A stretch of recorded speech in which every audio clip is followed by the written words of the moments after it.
Welcome back to Proxy, everybody, and today we're going to be talking about the Aeldari Vyper in 10th edition and answering the question, does it actually suck? So in the beginning of the edition, the Vyper was considered a pretty good unit. A lot of people and a lot of Eldar players agreed that it was solid, right? You had a Bright Lance on there that you could take. It benefited greatly from the detachment ability for a reroll to hit and wound.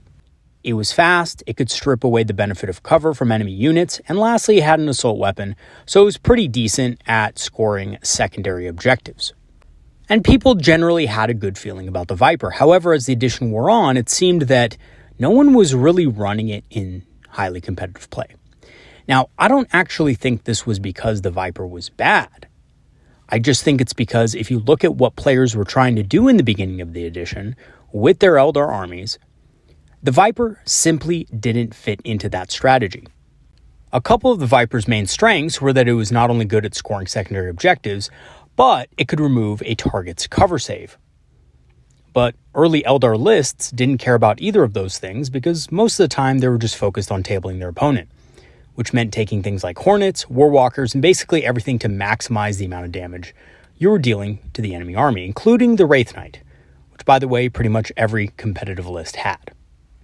However, when the Wraith Knight got nerfed in early September, people still didn't take it. The Vyper was still off of the radar for a lot of players. And I don't actually think this is because the Vyper is bad, though. I think it's simply because people are still, used to the fact that Warwalkers and Hornets, of course, and Fire Prisms and stuff like that, are better at dealing damage point for point. And generally, people are failing to see the value in being able to remove a cover save, or being able to, score on secondary objectives over taking another Bright Lance. However, what I'm going to argue in this video is that the Vyper is actually a very solid unit, and a unit that I think a lot of people have overlooked for several reasons. So without further ado, I'm going to go ahead and jump right into our video today and talk about why I think the Vyper doesn't suck in 10th edition.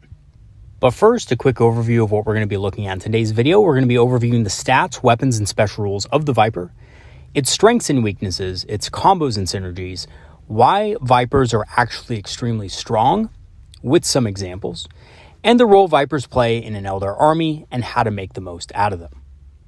So looking at the Vyper's stat line, it is very fragile.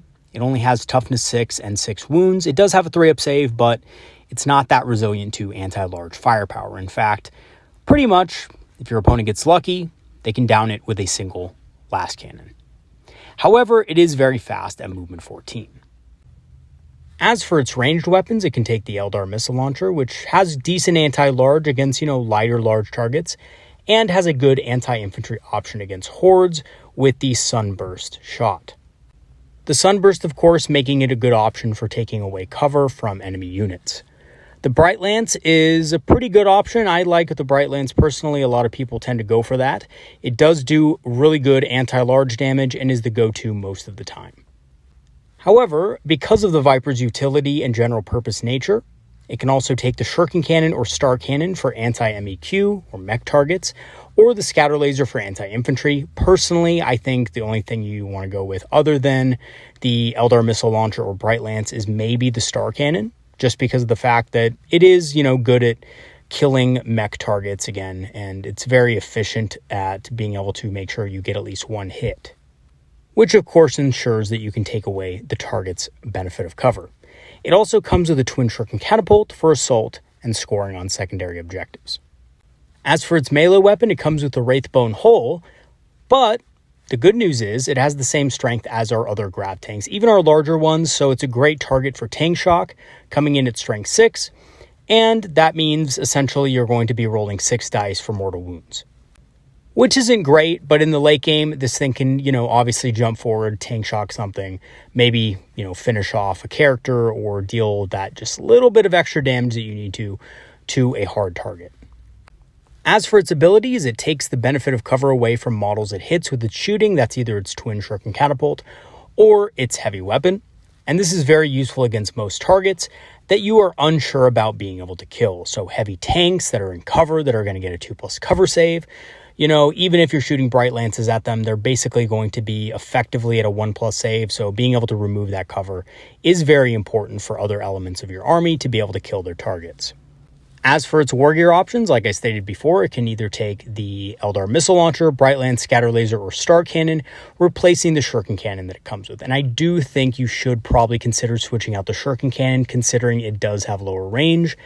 And typically there are better options for shuriken cannons, like, Wind Riders or something like that. As for its unit cost, it does cost 85 points, which is a bit pricey, but considerably cheaper than a Warwalker or a Hornet. So for those of you comparing this to a Warwalker or Hornet, they are much more expensive. The Warwalker comes in at 25 additional points and the Hornet comes in at 15 additional points. As for its keywords, it does have the fly keyword, which means it can move over models to get where it needs to go, and can also jump to the top of ruins and buildings with ease to get that plunging fire. However, it does mean it has a little bit more trouble moving through ruins and buildings, so you do have to plan accordingly when using this, just like you would any other model with fly. With the exception of infantry models, of course. As for its strengths and weaknesses, its strengths are that it's fast and easy to hide. It's a very small model. It removes cover from enemies, which is always useful. It's a great debuff to have.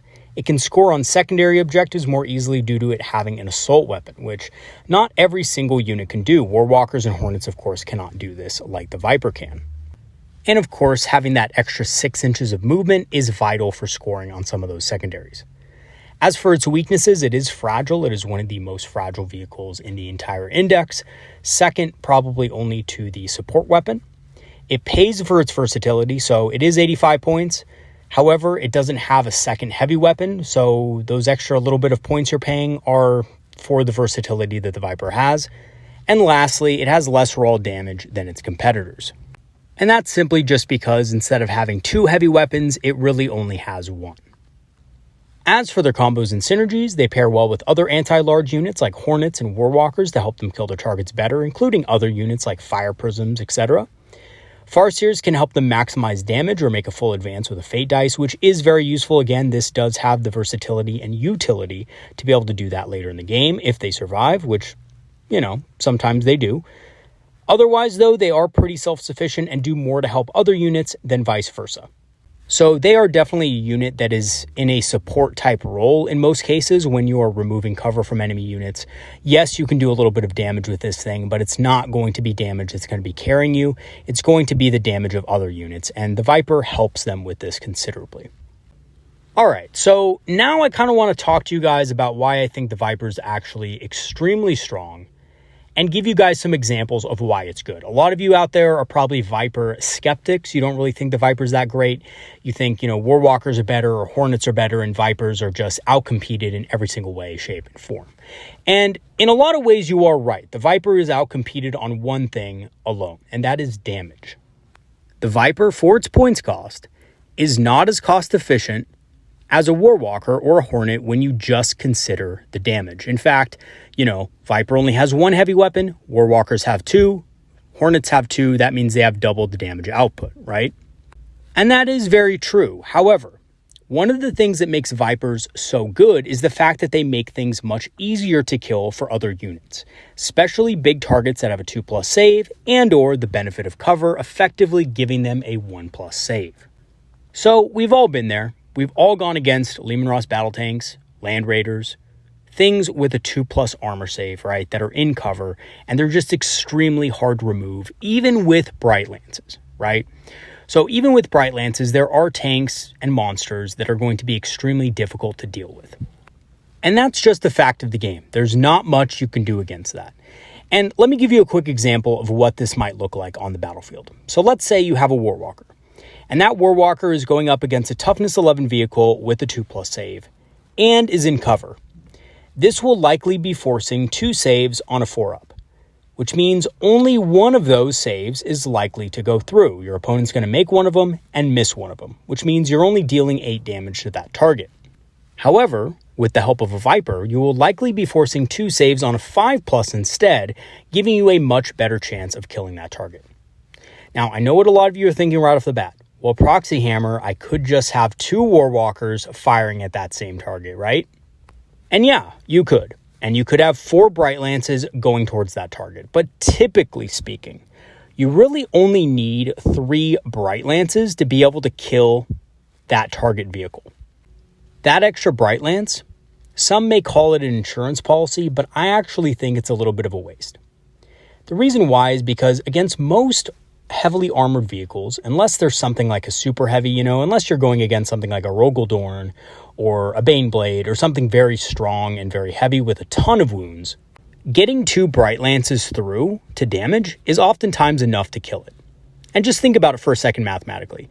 You have a fate dice, you boost one of your damage rolls to an 8. That means, most tanks only have 13 wounds or less, so you only need a 5 to actually kill that vehicle, which is average rolls, right? And if you really need to, you can, spend a command point and re-roll that damage roll if you really roll low. But on a 3+, you should be able to kill that vehicle with a D6 plus 2 damage roll. Because again, most vehicles are going to be wounds 13 or less. Even Leman Russ battle tanks, which are considered pretty tough tanks, are going to be at 13 wounds. So chances are you're going to be able to kill a Leman Russ even with just 2 Bright Lances going through. And this means that point for point, for 25 points cheaper, a Viper and a Warwalker can do the same thing that 2 Warwalkers can do against an enemy Leman Russ battle tank. Now, the other thing to keep in mind is that even though Warwalkers are more durable to direct firepower, they're not that much more durable, and they probably will still die if they're just out in the open ready to get shot, right? If they're not hiding behind obscuring terrain, chances are they're going to be killed. It might take your opponent a couple more last cannons or, another Leman Russ battle tank to come in, but those are probably going to die, guaranteed. And what would you rather lose? Would you rather lose a Viper and a Warwalker?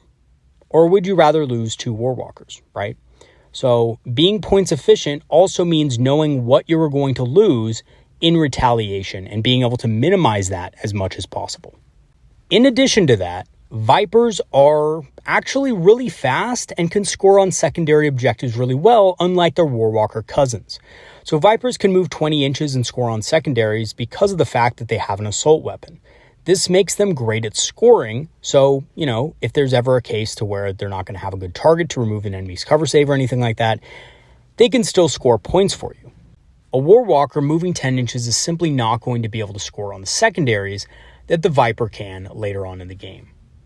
And while this isn't their primary function, having that option is very useful, and not even Hornets do this very well, because of the fact that Hornets don't have a twin shuriken catapult or an assault weapon to be able to advance and score on secondaries.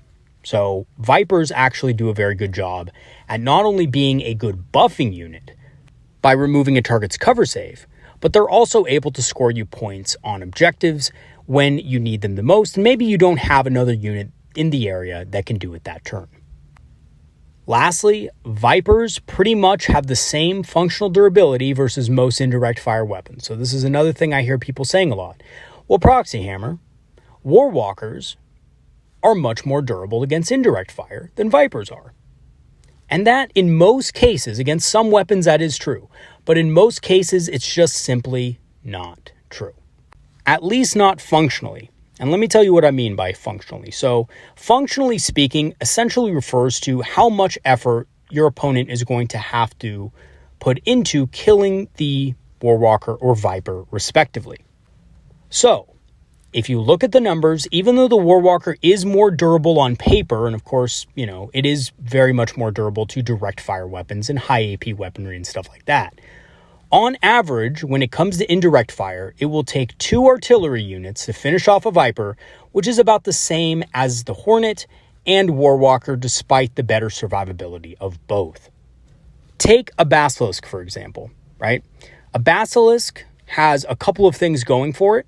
It has a strength of 8, it has an AP of -2, and a damage value of 2, and it has D6 plus 3 attacks. If you calculate its damage versus a Viper, it will most likely be hitting on a 4+ because it is heavy, so even though it has a -1 to hit for targeting a unit out of line of sight, it gains that back with the heavy keyword, so on average, the 6 attacks that you will get with a Basilisk will hit about 3 times, and you're going to generate 1 wound, from lethal hits because, Imperial Guard have that Born Soldier's ability, which gives them those lethals if they stand still. So you have 1 wound generated automatically, and you have 2 more hits that are going to be generated, and of those, probably both are going to wound. But Basilisks don't ignore cover, so you're going to be getting a 2+ save against their attacks, which is going to go down to a 4+. On a Viper, on average, you should be able to make at least 1 4+ save when you are rolling 3 dice, which means that on average, 1 Basilisk will not be able to kill 1 Viper out of line of sight. When you compare this to a Warwalker, it's pretty much the same thing, except the Basilisk is now wounding on 4s instead of wounding on 3s because of the Warwalker special rule. The invulnerable save is not going to matter, so on average, the Warwalker is going to be getting about 2 to 3 4+ saves, which is almost exactly the same as you would get on the Viper. And again, that extra toughness on the Warwalker is pretty much going to be, for the most part, ineffective. So in that case too, it is going to take about 2 Basilisks to kill a Warwalker, and it's going to take about 2 Basilisks to kill a Viper. So functionally speaking, the Viper and the Warwalker have a very similar amount of durability to indirect fire weapons. So if you consider the fact that the Warwalker is 110 points and the Viper is 85 points, you're getting a much better deal out of the Viper as far as its indirect fire survivability than you are from the Warwalker. And it's a very similar story with the Hornet as well. The Hornet does have a couple more wounds over the Viper and the Warwalker, but doesn't have the -1 to wound that the Warwalker does. So it's pretty much functionally the same. Okay, so there is one more thing I want to talk about in regards to the Viper when it comes to its effectiveness on the battlefield. And this isn't something that typically shows up on paper or in theory. And that is that once your ideal large targets are gone, the value of the Warwalker, and to a lesser extent the Hornet, if carrying Bright Lances, which is obviously the best way to run them currently, decreases considerably, as they don't really do all that much else effectively. They're not going to be able to perform secondary objectives as well. They're not going to be able to get to primary objectives as easily. There's just a lot less that they can do. However, Vipers, on the other hand, can still score more consistently on objectives and strip cover from enemy units, helping clean up the board. So that's the other thing, right? Late in the game, your opponent's either going to be running towards objectives or, trying to score on last-minute primaries or secondaries. And oftentimes, this is where your opponent is going to be trying to burn through their command points really fast. Their defensive buffs, they're going to be using the core stratagems, go to ground and things like that to get the benefit of cover. This is where the Viper really shines through, being able to remove that cover from enemy units, whereas the Hornet might be able to deal some mortal wounds, but may not be in a great position to do so, depending on the state of the board, and the Warwalker is just simply not going to be able to get there because of that movement 10. Vipers, on the other hand, are effective every single turn of the game. Yes, you don't have as much firepower with the Viper out of the gate, but throughout the game, if it survives, it's going to be much more useful in different situations. All right, so what is the role the Viper plays in an Eldar army, and how do you make the most out of them? So quite simply, Vipers are a toolbox unit that can perform many vital battlefield roles depending on the greatest need at the time. They're very versatile, so that's what makes them very strong.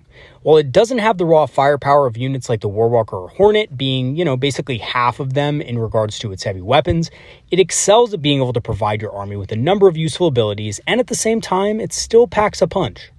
You can still give it that Bright Lance or Eldar missile launcher, which can still be effective with Fate dice against enemy vehicles, especially if you're looking to soften them up for other targets to destroy. So in conclusion, Vipers are really not a unit that, when you compare them to a Warwalker or a Hornet on paper, looks attractive for its points cost. After all, both units have double the firepower and more survivability than the Viper. However, its stats on paper do not reflect the true utility it has on the battlefield in the fast-paced and objective-based game of 40k in 10th edition.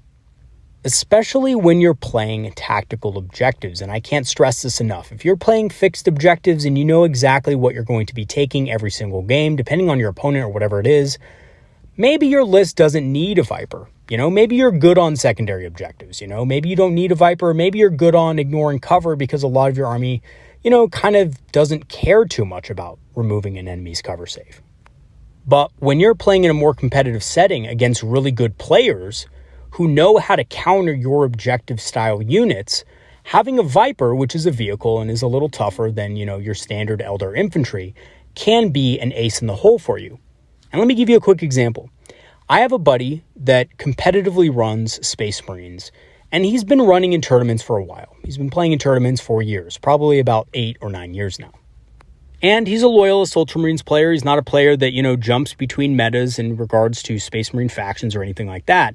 But in the beginning of 10th edition, he was extremely happy for one unit that came out in particular that is a very good counter to Eldar infantry if you know how to use them. And that is the Infernus Marine Squad, who are very effective at denying areas of the board for the purposes of secondary objectives. If they are placed correctly and placed well, you might have trouble getting your swooping hawks to a certain place in the battlefield without them getting roasted in a single turn of Overwatch.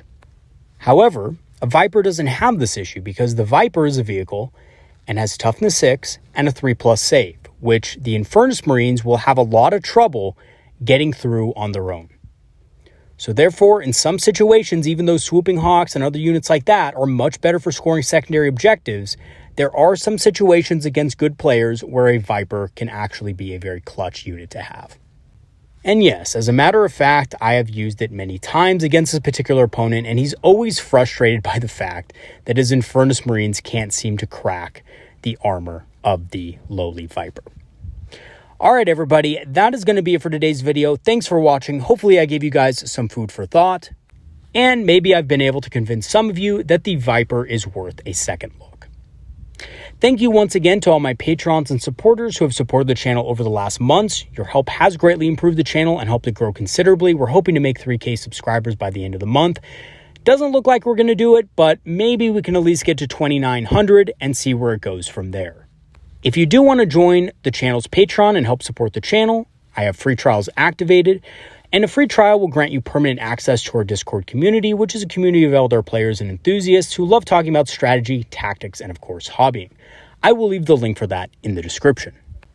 I also have a channel store page and am an Amazon affiliate, so if you want to grab some discounted Eldar miniatures on Amazon to help support the channel, or pick up some Eldar-inspired apparel to rep your local game store, I will also leave those links in the description as well. Lastly, I do have an Eldar Knights Kickstarter going on. If you want to support that Kickstarter, I will leave the link in the description as well. It is, we're not really close to meeting our goal with that, but regardless of whether or not the Kickstarter is successful, I do plan on making that available and free to anybody in my Patreon or on my Discord server. All right, everybody, that is going to be it for today. Thanks for watching once again, and I'll see you guys next time. Have a good weekend, everybody. See you later.